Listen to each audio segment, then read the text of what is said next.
Sir Osmund is as loyal as he is brave, and he also puts a dick in me, but that's besides the point.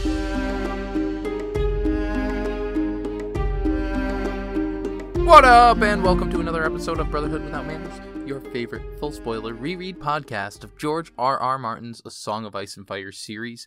As always, I'm Nate, joining me, my brother, Zach. Yo. So take over for a second while I turn the AC off, because I forgot to do that. I already did it. Oh, never mind. Look at you go. Hey, we have real-world problems here. I guess real-world problems. I meant to say first-world problems, but that's life, I suppose. You're a train wreck. If you've joined us before, we are full spoiler, and you know that. Thank you for coming back. If you have not been here, now's your one warning. Your chance to turn away. Come back when you finish reading them, and then listen. It's good stuff. Anyway, last episode we read Dany 4. Yeah, Dany was in the House of the Undying Ones and dealing with some crazy-ass shit. Seeing all sorts of visions of potential as we know, bullshit, being full spoiler ends up a lot of them become accurate, become and so true, yeah. And there's theories on the rest some, of them, but mainly it was all a ruse to get her into the antechamber where they could begin trying to feast or suck her life essence or something. But Drogon intervened, wasn't having none of that shit. Ripped apart their gross floating heart, and she dipped, and then met Pyat Pri outside, who came at her with a knife, but was quickly intervened by Rakaro and Jahogo, who fucked him up. And Jorah creepily knelt by her side, caressing her. And copped a feel. And so, this episode, we are reading Tyrion 11. And in Tyrion 10, Tyrion's just been prepping the city for Stannis' inevitable attack. So, fun fact, I just saw, I believe it was History of Westeros posted that in the audiobook, Tyrion has the highest number of minutes utilized for his stuff in the audiobooks. Yeah, I would believe it in this book. I just, you know. Yeah, he was dealing essentially with just prep for Stannis' inevitable invasion, making sure the walls are good, and went to speak with Shay and had a conversation about essentially wanting to keep her close, but needing to keep her at a distance, and so maybe being able to get her into the kitchens, and she wasn't too fond of that, and they argued, and he hit her. And interrupted by Varys. Who she immediately... Actually, I think he hit her after Varys. Yeah, I agree. Yeah, whatever. Yeah, and she immediately saw through Varys' eunuch disguise. Well, not eunuch disguise, but mummer's disguise. And...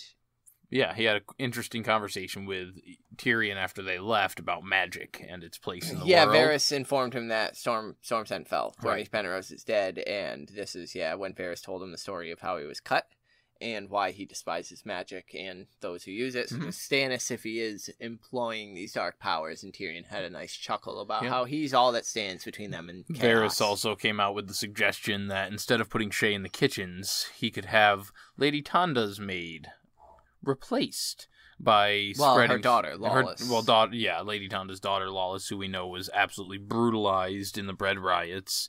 And so her handmaid could be told to be stealing, I believe is what what Varys said he could do. And that'll be confirmed here in this chapter. But we'll open chapter 49, Tyrion 11, with him seeing off Shagga. Deuce. He's getting rid of his clansmen. They're being sent out to start fucking up Stannis. Yeah. Or whoever's in the fucking Kingswood. Timett had taken his burned men into the Kingswood 2 days before. Black Ears and the Moon Brothers were yesterday, and the Stone Crows were leaving today. And Tyrion just tells them that they ambush the scouts, strike at the camps and baggage trains, and make it hard for them to camp. And feed the fucking scouts that he sends listen with to him. them. Shaga's like, dude, this is what we would do. I was born to do this. Like, born to be wildlings. You know, like that's Clansmen.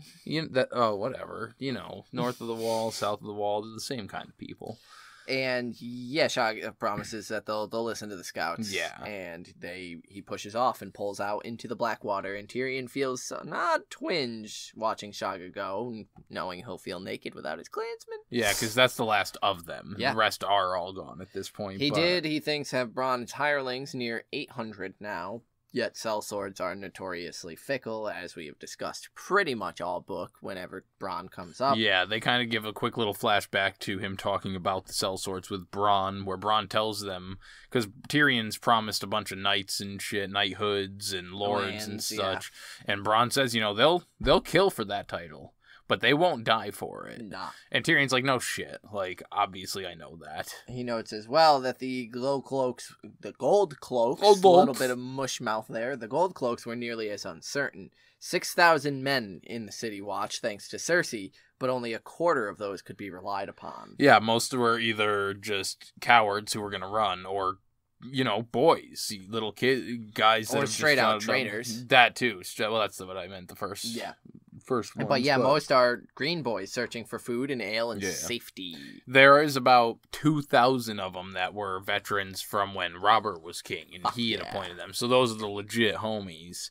But even those ones, not all of them are completely reliable, because as his father Tywin tells him, a watchman was not truly a soldier. You can fucking wreck I feel like both of these fucking next quotes, because I also got the next one that he mentions, Tywin says, to the wall, just because they're the watchers. To the window! To the wall. Well, yeah, because he thinks of knights, squires, and men-at-arms. He had no more than 300, and so he would soon test another one of his father's little nuggets of wisdom. Yeah, one man on a wall was worth 10 beneath it. And is this some kind of foreshadowing on how, like, the battle might go in the future with the wildlings and the Night's Watch? That's the guys I'm looking for. With the Watchers and how, 10 on the wall. I mean, foreshadowing... Pointing, hinting. I mean, I guess, yeah, they do hold them off, but that's sort of the whole... Point of the wall. Point of the wall is to give them that advantage. So I don't know if it's necessary. I think it's does that mean that, like, no shit, Tywin? Like, this advice is I think it's stating the sound obvious, battle tactics. You can defend a wall a lot more easily than you can siege it, and with less men. So it's essentially, you have a better chance defending than sieging if you have less men, but... like I said, it's probably just... No, I think it's so easy to Tyrion correlate is so many putting things. so much battle knowledge on what his father has told him, as much as he despises him. And I think that's pretty much all it's trying to hint at. But anyway, he leaves that area and heads towards his little ride. His escort, who are waiting amongst beggars and fishwives, which recently...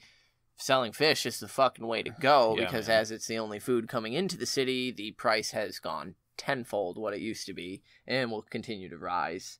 And so the gold cloaks begin clearing a path, and Tyrion ignores the muttered curses, and a fish gets flung out of the fucking crowd and splatters at his feet, but he's not Joffrey, so he's not going to go fucking nuts. And continues mounted. Yeah, but up here he can start, analyzing the area. He starts hearing the carpenters working over at the Mudgate. They're kind of fortifying things throughout the city. Extending the battlements. Yeah. He isn't pleased to see all the ramshackle structures that have grown like barnacles against the walls, though, and thinks that Stannis would hardly need fight it, and it has to go, every bit of it. Yeah, so he tells Bronn, he's like, 100 men, grab them, burn it. Fucking all of it. Burn them all. He's a Lannister, though, but he's sitting here, so that's the kind of advice that we expect he'll be giving to Dany in Marine. I mean, this is prudent. I mean, it's brutal. I know, it makes sense, absolute savagery, but he does, mention to Bronn, let the people who live here, give them the opportunity to leave. Don't hurt them. Don't kill them. Try not to kill them. Yeah, but if and they no don't more leave, rapes. Keep your men in line. Yeah. Damn it, he tells them. And Bronn's like, they're not Septons. They're sellswords. And Tyrion's like, fucking come on. But Tyrion make the city wall, though maybe that doesn't matter. Massive walls had not saved Storm's End, nor Harrenhal, nor even Winterfell. Yeah, and then we learn that he has the knowledge of Theon taking Winterfell by storm. He has fond memories of Winterfell, and it makes me fond of him, because he remembers Winterfell as it was last time he was there. Not as huge as Harrenhal, nor as solid nor impregnable as Storm's End was said to be, yet there was a great strength in those stones. Kick the table. That happens. News of the castle's fall had come as an absolute thunderous shock to Tyrion. The gods give and take, he had told Varys when he delivered the news. They gave the Starks Harrenhal and took Winterfell. And what a dismal exchange that is. Dude, like, I love the respect he throws to Winterfell and just how imposing he sees it as a castle. And it belonging to the Starks, being tied to the Starks. And that's what he's, he tries thinking of Theon and remembers him vaguely as just this smiling, weaselly Theon who, I did know he mentions he's skilled with a bow. And I never really thought about it. Like, I suppose he actually does have some talent there. It's not just fucking... Oh, yeah, it was rumored that he was decent with a bow. And so... above average. But otherwise, yeah, he just says, like, it doesn't matter, though, because the Lord of Winterfell would always be a Stark. Even Theon, a Lannister, is like, nah, like... Theon, a Lannister? Tyrion, a Lannister. Jeez Louise. Hey, man, it's been a long day. Get off my back, bro. Yeah, even Tyrion is like, there must always be a Stark in Winterfell. Yeah. And he also thinks he should be rejoicing, for now Robb would have to turn north, because a king who can't defend hearth and home is no true king at all. But, again, it's just hard for him to fucking... So he also thinks about the Godswood next. And once again, Now, it makes me think of Bran's chapters when he mentions this, but he says that, like, he can almost smell it still, what it smells like, which we get very vividly in Bran's chapter. Through summer, yeah. And then he says that it was always dark, even during the day, but then he says to himself, that wood was Winterfell. It was the North. I never felt so out of place as I did when I walked there. So much an unwelcome intruder. Damn, even a Lannister, like, who, I suppose he worships the Seven, but he doesn't really worship anything, because he's Tyrion, he just likes whores and wine. Even he can feel the power in that Godswood. Yeah, he described the Heart Tree like a pale giant frozen in time. Like, the Godswood has a stillness to it, about time, about everything. Yeah. And even Tyrion recognizes it. And he says, he wonders if the Greyjoys will feel that too. The castle might be theirs, but never that Godswood. Not in 10 years, not in 50, not in 100. It will always remain the Starks. And I think they absolutely always remain outsiders. He feels it. Like, that castle does not want that Theon there. So, granted, neither does strategy or tactics. Well, like, we know specifically Theon doesn't feel welcome in Winterfell when he does this. He starts tripping out about ghosts in Winterfell and the Heart Tree speaking to him, possibly Bran, and it's Tyrion pretty much hits it right on the head. But he continues heading to the Mudgate, reminding himself that Winterfell is nothing to him, and he should be glad that it's fallen. But inside the open gate stand 3 trebuchets in the market square, the 3 whores named such for the lusty welcome that they would hopefully be giving Stannis, which is... What is it with naming trebuchets? Like, well, I was going to say, because we recently recorded both our Tyrion, you know about that for Patreon subscribers, and our Barristan in the Bold, where they're attacking the trebuchets outside of Marine. And, yeah, they're named, and they're always, that great whore and stupid slut launcher. Like, what the fuck? It's slut cannon. Trebuchet 1, 2, and 3. Boom. Handled. Nope, it's got to be something fucking wild. Yeah. But yeah, so the 3 whores. He continues on beyond the whores, and the street opened up to him, and the ride back is uneventful, so he gets to the Red Keep and the Tower of the Hand.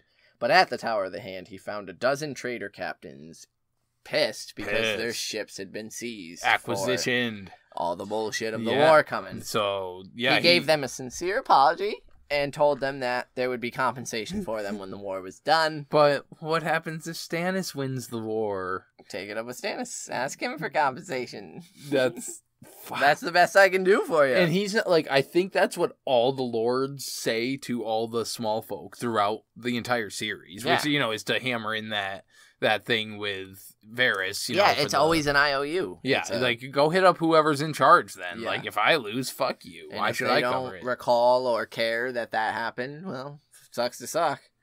But by the time he is done with all the merchants, the bells were ringing, summoning, and Tyrion knew that he was going to be late. I'm late. Yeah. And so, like the fucking rabbit from Wonderland, he dashes across the yard, damn near running, and enters the back of the sept as Joffrey was fastening white cloaks over the 2 newest members of his Kingsguard. And everyone was standing, so Tyrion only sees really a sea of asses. Basically. So we learned that Boris Blount, who was escorting Tommen to Rosby, was captured by Jacelyn Bywater, as Tyrion had sent him to do so. Well, we learned that later. Is that way later? But yeah, well, not way so, later. Regardless, that's why that one is being replaced. And so he's being replaced by... the first one being replaced is Preston... Yeah, in place of Preston Greedfield, and Tyrion approved of this, of Cersei's choice to appoint Sir Balon Swann. Right. Balon Swann, and he notes that House Swann is actually playing the war very smart. The father hasn't declared. They've got a brother fighting for Stannis, and this brother here, who's becoming a Kingsguard, but he is valiant, courtly, and skilled at arms. He's a dope fighter. With a Morning Star. Yeah. Will learn. He couldn't say the same for Cersei's second choice of Sir Osmund Kettleblack, who is fucking ugly, lowborn, no more than a hedge knight, and was utterly dependent on Cersei for his advancement, which is doubtless why she picked him. And this is to replace Blount, who fucked up and easily submitted to Sir Jacelyn, Lord Jacelyn Bywater. Excuse me. Tyrion does it, and I do it too. But Osmond, as we know. Well, because Cersei had told Joffrey that Sir Osmond is as loyal as he is brave, and he also puts his dick in me, but that's besides the point, which Tyrion thinks is true, unfortunately, for her. Yeah, because he's paying him way more, and so Osmond reports to Tyrion.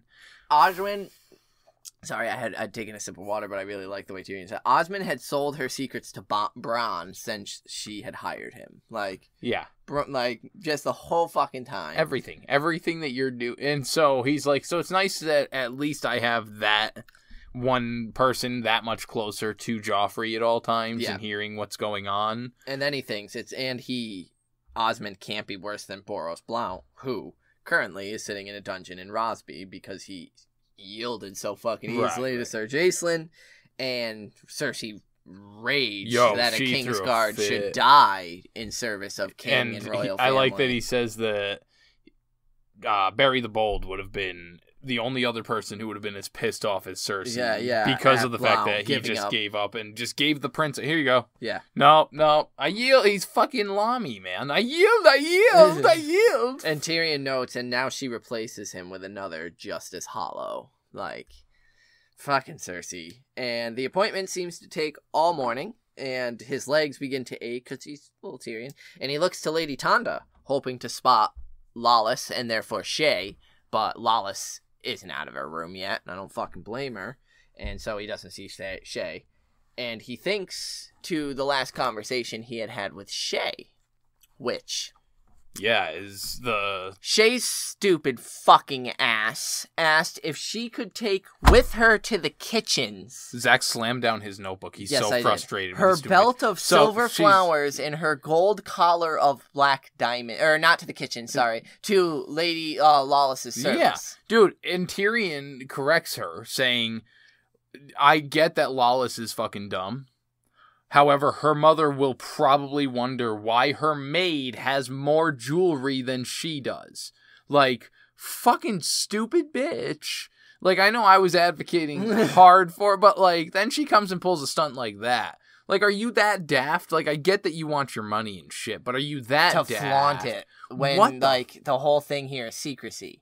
What the fuck? And then he even notes that, telling her that's not the answer she wanted to hear, but at least she's safe. Fuck and she does technically concede that this is better than being in the kitchen. And she gets some dresses, but no fucking, samite, no silk, no fucking fancy stuff, no furs. Oh, poor baby. Oh, you don't want no furs for you? Can I take my gold collar with my black diamonds. You know, I need it. I need it. But anyway, we jump back to the current timeline, and Joffrey and the High Septon, the new High Septon, are all done doing the anointing. And so Joffrey marches out between Sir Balon and Sir Osmund, and Tyrion lingers for a word with his new High Septon that he approved of, and essentially tells him that he wants it spread that to aid Stannis is to betray the gods. Yeah, he tells him he wants the gods on their side. And so he needs to spread the word that Stannis is going to burn the Sept of Baelor if he takes the city. Because he has, and the High Septon is like, is that true, my lord? And Stannis like, well, he's burned shit before. He burned the old gods, the Godswood at Dragonstone. Why, if he's not worried about the old gods, why would he worry about burning the new? Yeah. So he might, maybe, probably, so tell people, and the Septon's like, all right. Cool. But obviously he was going to do that regardless of what Tyrion said right there, because that's why Tyrion appointed him. Yeah. So. And Tyrion then, from this point, heads back to his solar. But before he gets there, we are going to convene our small council and let you guys know the details with all of our stuff. They can't see finger guns. They can't see finger guns. They was finger guns. So we'll be right back with Tyrion 11.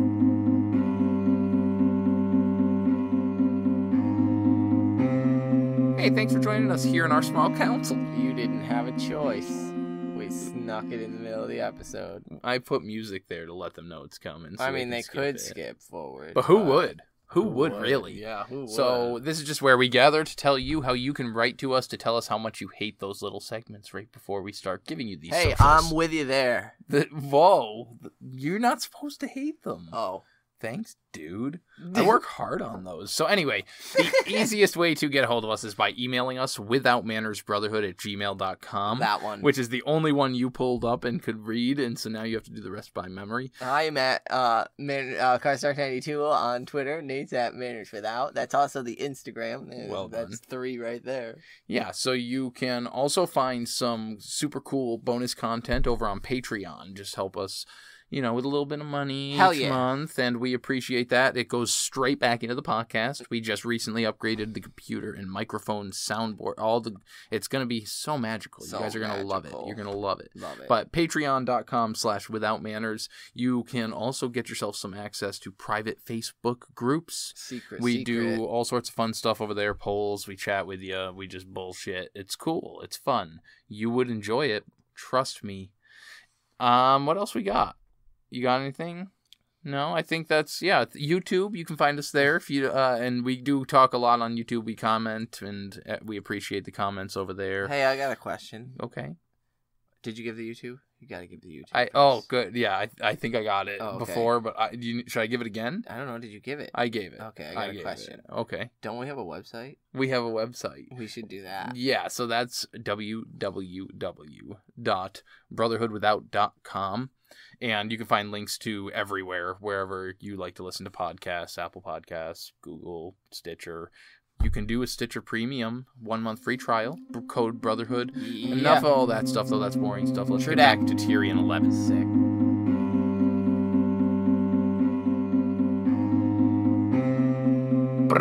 Back. I know, I'm doing weird stuff this time. Come at me, bro. Deck the halls with Hall Lane, because the pyromancer is in Tyrion's solar when he gets back to this, while waiting for him outside his solar when he gets back. But Tyrion decides he's going to make him wait a little longer, because he has a stack of mail to catch up on. Hell yeah. I got mail, man. I got to open my letters. You've got mail. So, the first one... Boring. I'm curious about it a little bit, though. It's an old letter from Doran Martell stating that Storm's End has been lost. Mm-hmm. So now this is purely just to show us the length of time that's passed since Storm's End fell? Right. Okay, because I was going to say, was it anything more than that? Are we supposed to gain any other information from it? That the Martells are sending the Lannisters that kind of detailed information? Or is that just expected? No, I think it's expected, because technically... He did just send Myrcella down there. Yeah, so Dorne is like, they're trying to bring Dorne into the fold, right, so Doran knows to play that game. I think it's, if anything, this isn't the last time Doran could be writing such a letter that Storm's End has fallen. to King's Landing. Yeah. And so, especially if you're a Patreon subscriber and you listen to our Winter sample chapters with Arianne 2. And 1's up there. And 1 with the events going on there, I feel like this could very potentially be something Dorian is sending in a letter again to someone in another King's Lannister, Landing, Cersei, when she's Storm's End is recently fallen, and nice. So that's cool. But that was about all I could get out of that as well. But Tyrion pretty much brushes that away anyway. Yeah, as well, and gets to the fun one, an interesting one from Balon Greyjoy, who has styled himself King of the Isles and the North, and invites Joffrey to come visit so he may discuss borders and potential alliances. Now, if dude, can I say this is just to me like the fucking League of Doom in Westeros, man. If Joffrey and Balon Greyjoy could get together, because like Euron it wouldn't work. Like it just wouldn't work. But Balon and fucking Joffrey getting together, like I could almost see Joffrey being like, yeah, fuck the North. I hated it up there. Fuck them. Take it. It's yours. Come raid with us. Let's go kill children and kittens, man. What do you say? And he'd be like, all right. I'm going to exile. Fuck it's that wild. Life. What up, Essos? It's wild. Dude, get me out this fucking Tyrion pretty much thinks that too. He's like, I'm not dealing with this shit, man. I'm going to give this to Cersei and the council. They can deal with this shit. I'm not dealing with this shit. Yeah, so after he finishes his letters, then he admits Helene, who reports that they have waiting currently, sealed and ready to go, almost 13,000 jars of wildfire. And Tyrion is like, oh, holy shit! That's a lot higher than last you told me. And he says, well, another cache of Lord Rosot's was found under the dragon pit. Ooh. And he says, there was a whore that had been taking some of her patrons there, and a drunk man fell through and collapsed in and found some and then drank it like a dipshit. Because he was so drunk. Yeah, and then Tyrion makes a comment about a prince doing that once. Yeah. And if you don't, that prince he's referring to is Egg's older brother, Aerion Targaryen. And thought it would make him a dragon. Yeah, he was known as either Aerion the Monstrous. He fancied himself Aerion Brightflame, and he was also known as Aerion the Prince, who thought he was a dragon. Not that bright. He was not. He wasn't a dragon. He wasn't that bright. He wasn't a dragon. Dim flame. So he died. Dim flame. Don't drink wildfire. And Tyrion says that even still, yeah, it doesn't make sense. Lord Rosset, stumbling his cash. It added 300 jars to the total. That is still a far fucking stretch from the last that's estimate. Like thousands and still. Helene's like, well, we've been working very hard. And Tyrion's like, well, then I beg the question, why haven't you been working hard until now? And Helene begins stuttering and stammering. Yeah, because he's an idiot. But he finally gets to the truth of it. And it's similar to Varys, actually, which is funny that each chapter is having something consecutively. He says, there's certain spells that are used to craft this stuff that we say. And for some reason, they seem to be working a little bit better now. Maybe there's a dragon around. Maybe. Like, the fuck? Why a dragon? And he's like, oh, I was just recalling something that Wisdom Politer told me when I had asked why our spells weren't as effective as we might hope. Politer had told him it was because magic had begun to go out of the world the day the last dragon died. Seeped out. I thought news of dragons at least had reached Tyrion. Haven't Dany's am I just misremembering and jumping ahead to?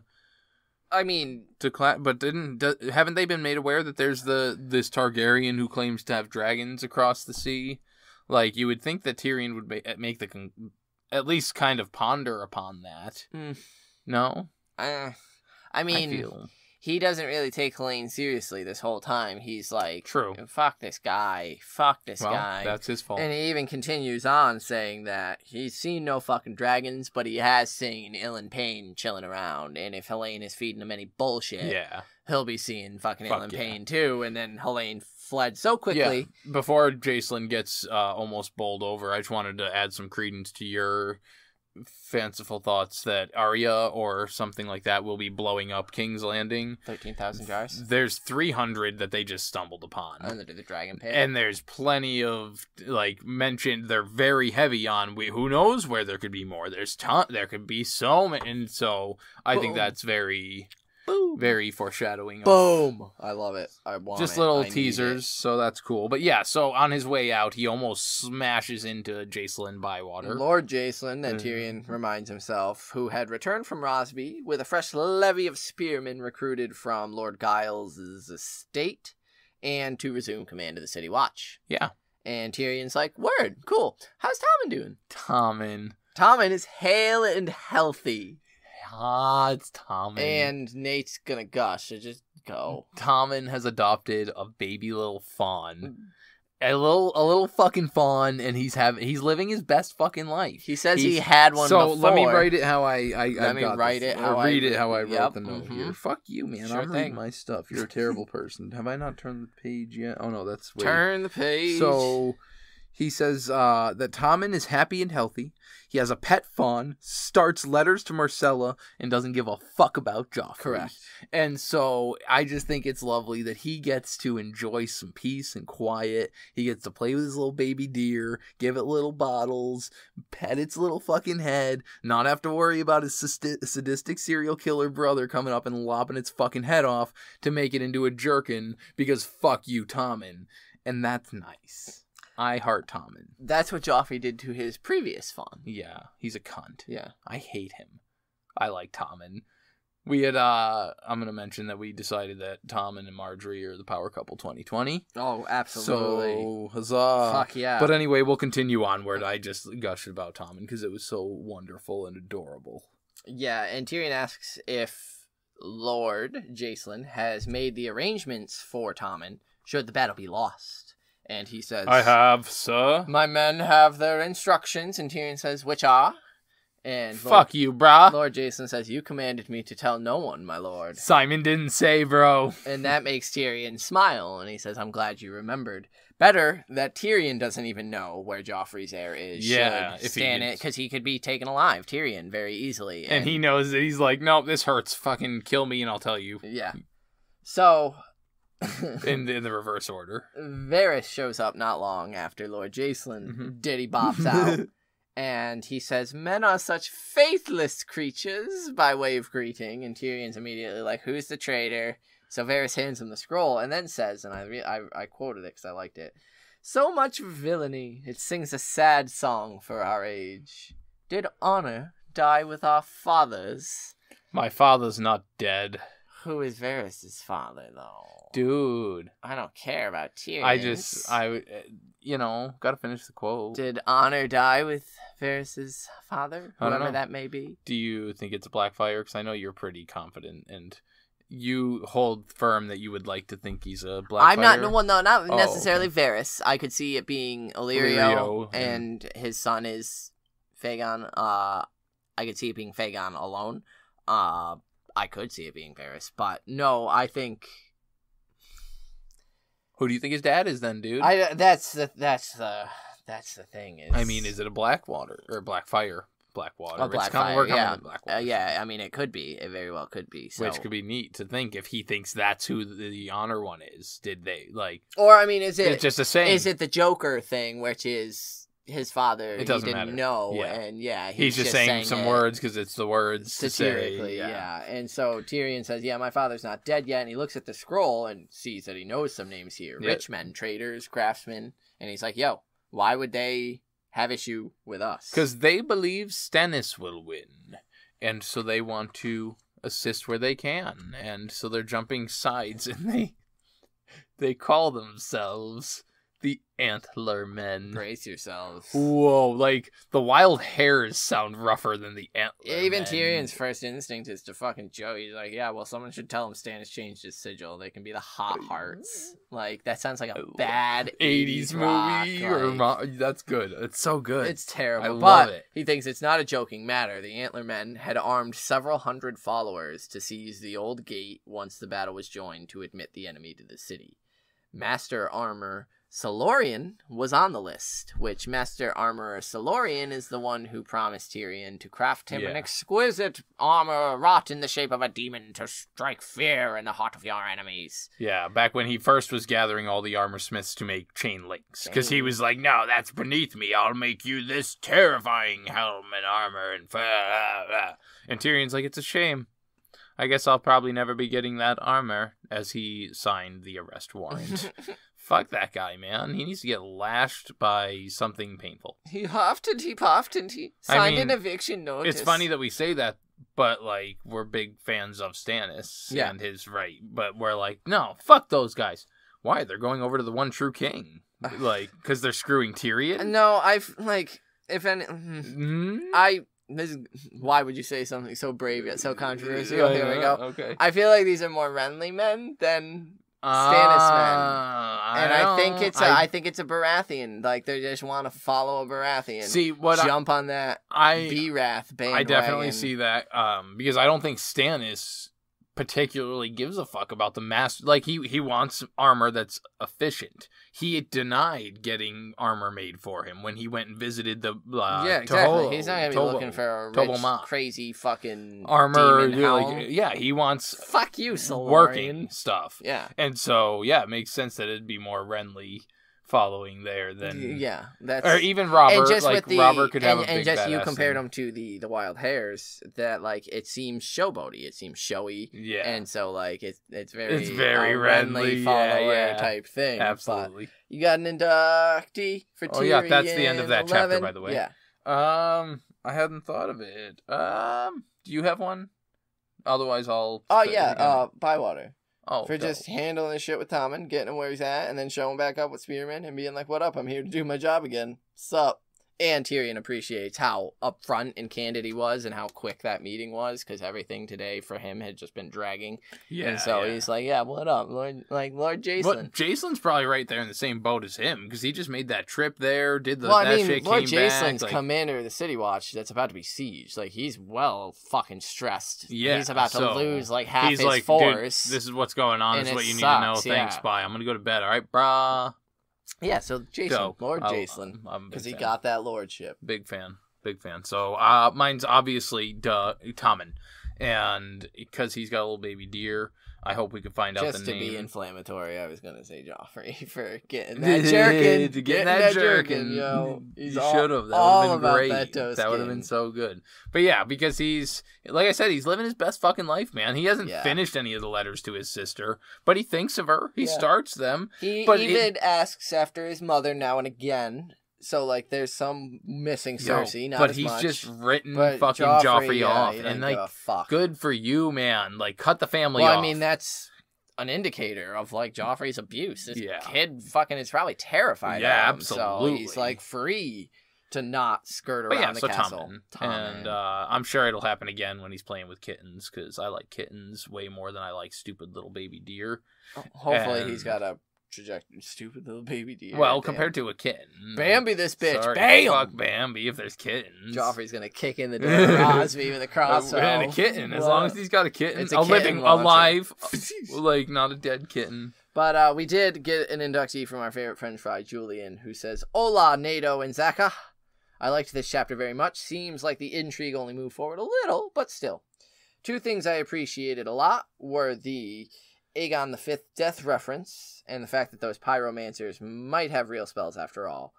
So, as Nate pointed out, that is, we believe you're referencing Aerion Targaryen. The prince who drank, and that one's Aerion Targaryen. Which if it is the one you're referencing, then you should definitely go read the Knight of the Seven Kingdoms as well, because you get to meet him, and he's a fucking cunt. But that's okay, because Targaryen names they're fucking suck. Yeah, because honestly, with how many Aegons and Arions and Targaryens and Victorians... Yeah, you know there's an Aegon who took a little sip of wine. No shit. Like, there's at least one that probably did a little... At least, that's the one we're assuming you're talking about, but if there was a reference we might have missed, then very likely. Let us know.